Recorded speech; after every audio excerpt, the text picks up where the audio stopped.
He revolutionized the guitar, inspired millions, and completely changed the sound of rock music forever. But behind Eddie Van Halen's legendary smile and jaw-dropping solos, there were tensions, rivalries, and quiet feuds that many fans never knew about. Throughout his career, Eddie admired some guitarists, competed with others, and occasionally clashed with a few of the biggest names in rock history. Some were heroes who disappointed him, while others became rivals in the battle for guitar supremacy. These are the 6 guitarists Eddie Van Halen reportedly struggled with the most. Number 6, Eric Clapton. Before Van Halen became one of the biggest rock bands in the world, Eddie Van Halen was just a teenager sitting in his bedroom in Pasadena, California. He spent countless nights listening to Cream records and studying Eric Clapton's guitar, playing note for note. Clapton was more than an influence to Eddie. He was the reason Eddie picked up a guitar in the first place. Eddie once admitted that he would listen to Crossroads over and over again, trying to understand every bend, every phrase, and every subtle detail in Clapton's playing. To Eddie, Clapton was untouchable. But by the late 1970s, everything had changed. Eddie Van Halen exploded onto the music scene with a sound nobody had ever heard before. His groundbreaking solo, Eruption, completely transformed guitar playing. Techniques like two-handed tapping, dive bombs, and harmonic squeals suddenly became the future of rock music. Fans were blown away, but not everyone loved the new direction. When Eric Clapton was asked about Eddie's playing in the early 1980s, he reportedly praised Eddie's technical skill, but said he didn't hear much soul in the music. For Eddie, those words hurt deeply. The man he had worshipped as a kid had dismissed his style. Years later, Eddie admitted that Clapton's comments broke his heart. He never attacked Clapton publicly, but friends close to him said the criticism stayed with him for years. Eddie felt misunderstood. He believed his guitar playing came from emotion and passion, even if it sounded different from traditional blues music. The tension between them reflected 2 completely different generations of guitar playing. Clapton represented the blues-based, restrained sound of the 1960s.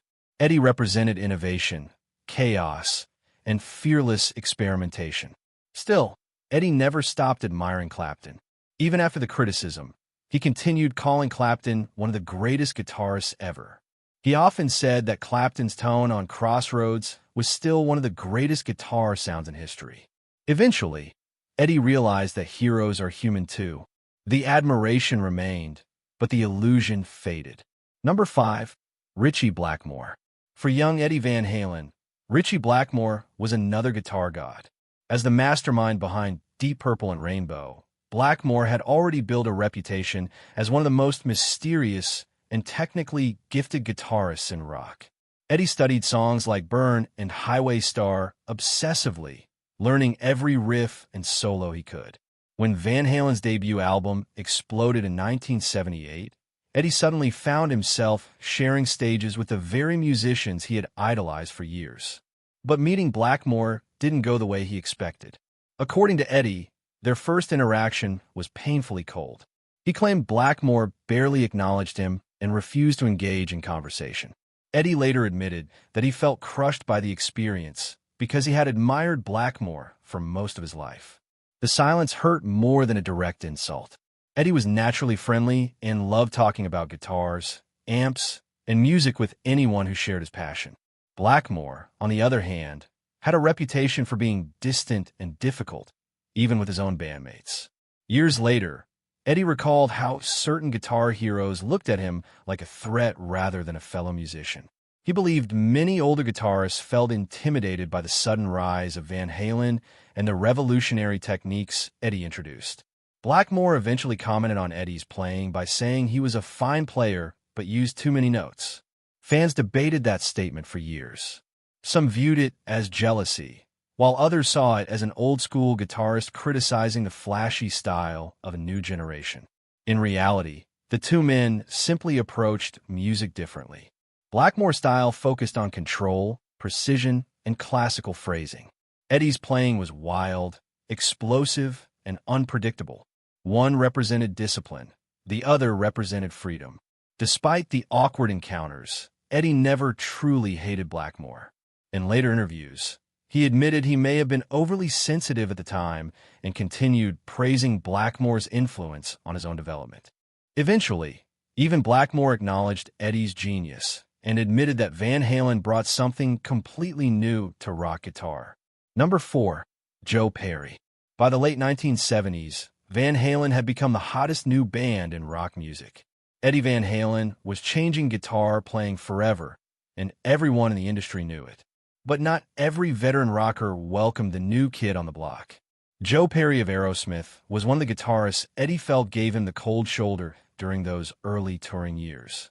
Eddie later recalled how certain rock stars wouldn't even say hello to him backstage. To Eddie, it felt personal. Imagine finally meeting the musicians whose posters once hung on your bedroom wall, only to realize they see you as competition instead of a fan. Eddie believed many established guitarists felt threatened by the massive shift happening in rock music.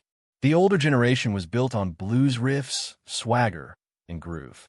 Eddie introduced speed, innovation, tapping, and futuristic sounds that changed the rules overnight. Joe Perry represented the classic 1970s hard rock sound, dirty riffs, attitude, and blues influence. Eddie's playing sounded like the future crashing into the present. The contrast couldn't have been bigger. Although Eddie never publicly attacked Perry, he admitted the rejection bothered him. He wasn't asking for mentorship or praise. He simply wanted mutual respect from the musicians he admired growing up. Ironically, years later, Joe Perry completely changed his tune. After hearing Van Halen's music over time, Perry openly praised Eddie's talent and admitted he was blown away by Van Halen's debut album. He later called Eddie one of the most important guitar innovators in history. For Eddie, that respect probably came too late to erase the disappointment of those early years, but it still mattered. And despite everything, Eddie continued speaking warmly about the guitarists who inspired him. He never forgot where he came from. Number 3. Tom Scholz. Tom Scholz of Boston was very different from Eddie Van Halen. While Eddie played with raw instinct and emotion, Scholz approached music like an engineer. Literally, Scholz had an engineering degree from MIT and became famous for building his own recording equipment and carefully crafting Boston's polished arena rock sound. The clash between the two guitarists reportedly began after a concert where Boston and Van Halen shared the same bill. According to Eddie, after he performed his now famous guitar solo on stage, Scholz allegedly played a very similar solo afterward. Eddie became furious because he felt his signature style was being copied directly in front of the audience. To Eddie, originality was sacred. He spent years building his sound from scratch, experimenting with homemade guitars, modified amps, and unique techniques. Seeing another established musician imitate his style felt deeply personal. The situation became even more awkward because Eddie also felt Scholz acted distant backstage. He described him as someone who stayed isolated, rarely interacted with other musicians, and disappeared immediately after performing. But the real issue wasn't personality. It was philosophy. Eddie believed music should be emotional, spontaneous, and imperfect. Scholz believed in precision, structure, and technical perfection. Their personalities reflected those differences completely. Even though Eddie was upset at the time, mutual respect slowly developed over the years. Scholz later acknowledged Eddie's creativity and imagination, while Eddie admitted he respected anyone willing to build and experiment with their own gear. In the end, they were both innovators searching for the perfect sound. They just approached it in completely different ways. Number 2. Rick Derringer. The feud with Rick Derringer may have been the most personal conflict Eddie ever experienced with another guitarist. In 1978, Van Halen was rapidly becoming one of the biggest bands in America. Eddie's guitar style was unlike anything audiences had ever heard before. Then one night, Rick Derringer, a respected veteran guitarist Eddie admired, allegedly began copying Eddie's guitar solos during live performances. Not just the technique, the exact melodies. After one show, Eddie confronted Derringer directly. He reportedly told him that using tapping techniques was one thing, but copying his solos note for note crossed the line. The following night, Derringer allegedly repeated the performance again. That was enough for Eddie. According to the story, Eddie warned him that if the copying continued, Derringer would no longer open for Van Halen on tour. Soon afterward, Derringer was reportedly removed from the lineup. For Eddie, this wasn't about ego. It was about identity. Van Halen was still establishing itself, and Eddie's sound was the centerpiece of the band's success. Hearing another guitarist imitate his solos in front of the same audience felt like watching someone steal a piece of his creativity. Ironically, Eddie later admitted that he himself had learned many techniques by studying older guitarists. But he believed every musician had a responsibility to evolve those influences into something original. That belief defined his entire career. He never wanted to simply repeat what came before him. He wanted to invent something new. Over time, Eddie softened when discussing the incident. He later laughed about how angry he had been as a young guitarist protecting his sound. But at the time, the emotions were very real. For Eddie, originality wasn't optional. It was survival. Number 1. Randy Rhoads. Perhaps the most fascinating rivalry in Eddie Van Halen's career involved Randy Rhoads. In the early 1980s, Eddie and Randy were widely viewed as the two greatest young guitarists in rock music.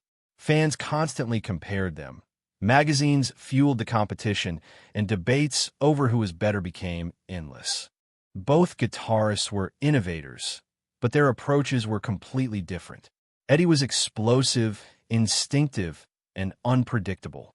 Randy was disciplined, classically trained, and highly structured. The comparisons created tension almost automatically.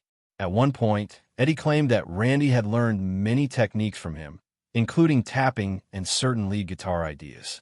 Eddie acknowledged Randy's talent, but made it clear that he believed his own innovations came first. Ozzy Osbourne later disagreed strongly with Eddie's comments and defended Randy publicly. According to Ozzy, Randy rarely had positive things to say about Eddie either. That's what made the relationship so complicated. It wasn't pure hatred. It was rivalry. Both men recognized each other's brilliance, but neither wanted to stand in the other's shadow. They were competing for the same crown during one of the most exciting periods in rock history. There is even a famous story claiming Randy's guitar technician taped a photo of Eddie Van Halen to the bottom of Randy's wah pedal so Randy could literally step on Eddie during performances. Whether true or exaggerated, the story perfectly symbolized the tension between them. Still, beneath Eddie's comments was something deeper than arrogance. There was insecurity, pressure, and fear of losing ownership over the guitar revolution he helped create. By the early 1980s, nearly every guitarist in rock music was trying to sound like Eddie Van Halen. Randy Rhoads became one of the few players talented enough to stand beside him rather than behind him. Then tragedy struck. In 1982, Randy Rhoads died in a devastating plane crash at just 25 years old. His death froze the rivalry forever. There was never a chance for the two guitar legends to truly reconcile, collaborate, or evolve beyond the comparisons. Years later, Eddie's tone softened whenever Randy's name came up. The competitiveness faded, replaced by reflection and respect. Maybe Eddie never truly hated Randy Rhoads at all. Maybe he simply saw another brilliant guitarist who reflected parts of himself. Ambition, innovation, passion, and the relentless desire to push guitar playing further than anyone thought possible. And perhaps that's why the rivalry mattered so much in the first place.